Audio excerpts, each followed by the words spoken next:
morning. It's April 28th and this is our update for our Burgos cantilever construction. Ngayon, ang ginagawa, tinatanggal yung mga bubong kasi magbubuhos na tayo, no? Para dito sa posting na dyan and itong posting na dito. Tapos yung poste dito, naayos na rin yan.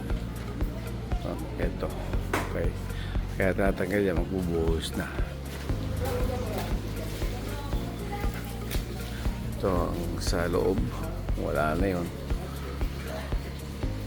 Medyo postpone tayo dito dahil focus natin na sa labas. Okay. Ito, piniprepare rin yan para papalitan natin. Ito naman, tinanggal na yung bubong. Okay. Yung preparation para dito, para makita lahat yan. Lalagyan dito ng biga, i-support lahat yan. Dito lalagyan ng mga shoring jacks dyan. Okay, so ito lahat ang ating mga nakuha sa loob. Gagawin natin parang bakyan. Itong mga iba dito galing Malate pa yan.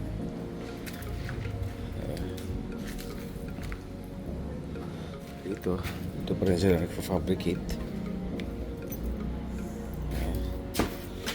Ang metal works natin. Ito, konti na lang yan.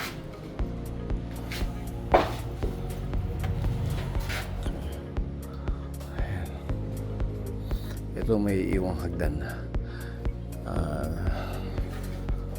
doon sa door 2. Wala yung hagdan natin. And ito bubuksan natin to. Lagyan na ng hallway dyan, pero lalagyan natin support beam. Palit na ito ngayon. Ito yung mga galing sa labas.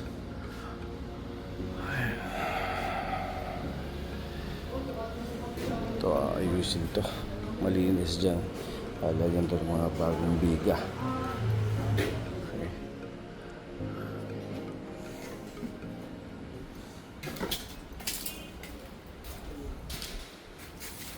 Okay. Laki. Ganito po ito tapos natin. Punta naman tayo sa door 2. Tignan natin yung second floor.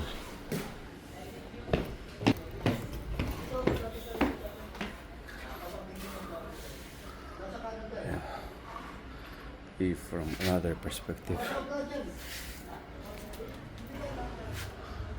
This is door 1.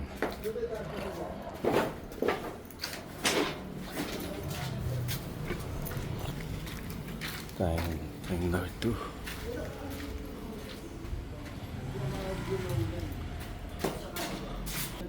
So ito, tatanggalin itong hagdan na yan para itong space natin magagamit kasi sa taas na sila dadaan.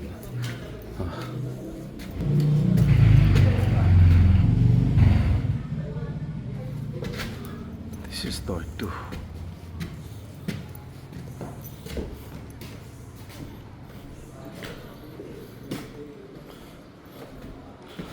This is door 2. Laki rin.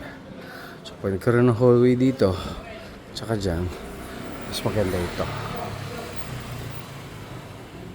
So dito yung mga bubong na kailangan palitan. Papalitan. Kung pwede ma-repair, re-repair.